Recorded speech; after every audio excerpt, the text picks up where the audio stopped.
$600 a year to finance a family who doesn't have insurance. You know, some people say, well, let them get their own, let them work to get it. They can't even afford it working at minimum wages or wages which are a little above minimum. So they go without insurance. They have to have food. They have to clothe their children. This millage would go beyond that and help them with those things I told you, doctor visits and outpatient surgery, help for diabetics. They don't have it now. Now, it would cost about $600 a year coming from this millage, which would create about $11.5 million a year over the next 7 years. The millage is for 7 years. About $600 to fund a family. Now, here's the interesting part of this is by just saying, well, we're not paying the $600, you'll pay approximately $3,200 a year in hidden taxes and higher rates on your insurance. And the result is that it'll cost you about $2,600 more a year beyond what you'd have to pay if the millage was passed.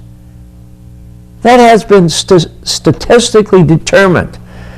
People going to emergency rooms in hospitals without insurance, they have to be treated. Somebody's going to pay. And we are paying. We are paying through higher taxes or higher insurance rates because some people can't afford it. Now, this millage would allow us to cover a family for $600 a year to all those things we talked about. Things many of us who have insurance take for granted. So this millage is very important. You know, just this week, coincidentally, ABC National News at 6:30, it's shown on Channel 12 ABC, had a program or had a series of programs that will be running this week that really sets the standard for local communities on how to deal with this problem. And we have a couple of the nights we want to show you that have already played out, but they'll be on for the rest of the week, Tuesday night, tonight, Wednesday, Thursday, Friday. If you get a chance, you ought to look in. And USA Today is covering it all week, too. The same issue. Kind of a coincidence, but it's an important story. Now, I think that we recognize that we have kind of an obligation to our fellow man. If we can help them, we got to help them. If we can afford to help, we have to help. Seems to me that's a responsibility.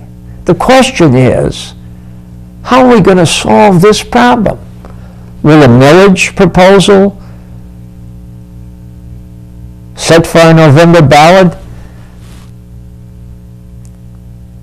help us solve the problem in our community? Let me show you the 2 nights that I have of ABC's story on this issue. It was, I think, Sunday night and last night were the first 2. Can you play those programs for me, please? Fixing a healthcare system many people say is simply broken. Starting tonight, ABC News will be taking a week-long comprehensive look at the problems and possible solutions for a system that has left millions of people uninsured, unhappy, and unhealthy. As part of this series, ABC News, the Kaiser Family Foundation, and USA Today polled people across the country. Only 44% say they're satisfied with the overall quality of health care, and only 18% are satisfied with the cost. And that cost impacts everyone. Last year alone, federal spending for health care totaled more than $600 billion. That is about a quarter of the entire federal budget. Doctors, patients, and policymakers all have ideas about why the healthcare system is in critical condition. Tonight, we hear some of their stories. Good morning, I'm Sheila Hamilton. Welcome to Speaking Freely. We welcome back Governor John Kitzhaber today to talk. Dr. John Kitzhaber spends a lot of time talking about health care. As the cost of care continues to increase. He was an emergency room physician and a two-term governor of Oregon. He's seen it all from both sides, and he says our health care system is just plain broken. It's a system that sort of lies in the weeds until people are very, very sick and then rushes in with extraordinarily marvelous and expensive high technology to help you recover on the back end. It's about a series of choices, and Kitzhaber says we're making the wrong ones. Should 95-year-old grandpa's quadruple bypass surgery be paid at the expense of his 6-year-old granddaughter getting immunizations and a routine checkup with her pediatrician? One of the biggest questions, insurance. While most Americans say they're satisfied with the care they get, the United States is the only industrialized country that does not guarantee health coverage for everyone.